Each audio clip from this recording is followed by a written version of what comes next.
मित्रों, आज के इस वीडियो में हम आपको सुनाने जा रहे हैं सुख अमावस्या की कथा। प्राचीन समय की बात है। एक गांव में एक ब्राह्मण व एक ब्राह्मणी रहते थे। वे सुखपूर्वक अपना जीवन व्यतीत कर रहे थे। उनके घर में कोई भी कमी नहीं थी, परंतु उन्हें एक दुख था। उनकी कोई संतान नहीं थी, जिस कारण वो बहुत दुखी रहते थे। एक दिन ब्राह्मण को वन में जाकर तपस्या करने का विचार आया। वह निश्चय कर ब्राह्मणी से जंगल में तपस्या करने की बात कही। वह वन में तपस्या करने के लिए चला गया। घने वन में जाकर कठोर तपस्या करने लगा। कई सालों तक तपस्या करने के बाद उसके मन में वैराग्य उत्पन्न हो गया। अपने जीवन को समाप्त करने के बारे में सोचने लगा और मरने को भी तैयार हो गया।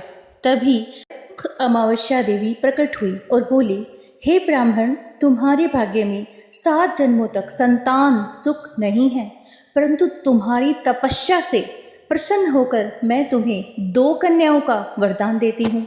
यह सुनकर ब्राह्मण उनके सामने हाथ जोड़कर खड़ा हो गया। सुख अमावस्या देवी आगे बोली, दोनों कन्याओं में से एक का नाम तुम अमावस्या रखना व दूसरी कन्या का नाम पूर्णिमा रखना, और अपनी पत्नी से कहना कि एक कटोरी में चावल भरकर उस पर दक्षिणा रखकर किसी भी मंदिर में दान करे। तुम ऐसा हर अमावस्या को करना। ऐसा कहकर देवी सुख अमावस्या अंतर्ध्यान हो गई। देवी सुख अमावस्या से वरदान प्राप्त कर ब्राह्मण अपने घर आ गया।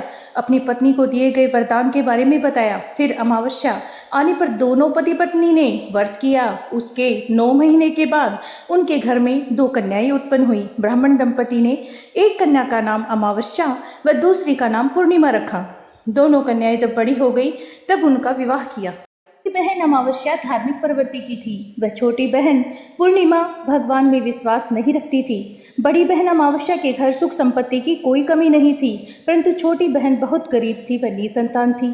जब अमावस्या को अपनी बहन की गरीबी का पता चला तो वह अपनी बहन के घर गई और उससे सुख अमावस्या व्रत करने की व 1 कटोरी चावल का दान करने की बात हर अमावस्या पर करने को कहा, और कहा कि इन सबको करने से तुम्हारे सब कष्ट मिट जाएंगे, वह तुम्हारे घर में सुख समृद्धि आएगी।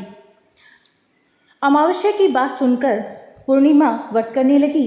वह 1 कटोरी भर चावल हर अमावस्या पर दान किया। देखते ही देखते पूर्णिमा के सुख समृद्धि के भंडार भर गए व पुत्र रत्न की प्राप्ति हुई। इस प्रकार जो भी व्यक्ति सुख अमावस्या का व्रत व चावल का दान करता है, उसके घर सुख समृद्धि के भंडार भर जाते हैं। अगर मित्रों आप मेरे चैनल पर नए हैं तो प्लीज़ मेरे चैनल को सब्सक्राइब करें, बेल आइकन को प्रेस करें, जिससे नई वीडियो का नोटिफिकेशन आपको मिलता रहे।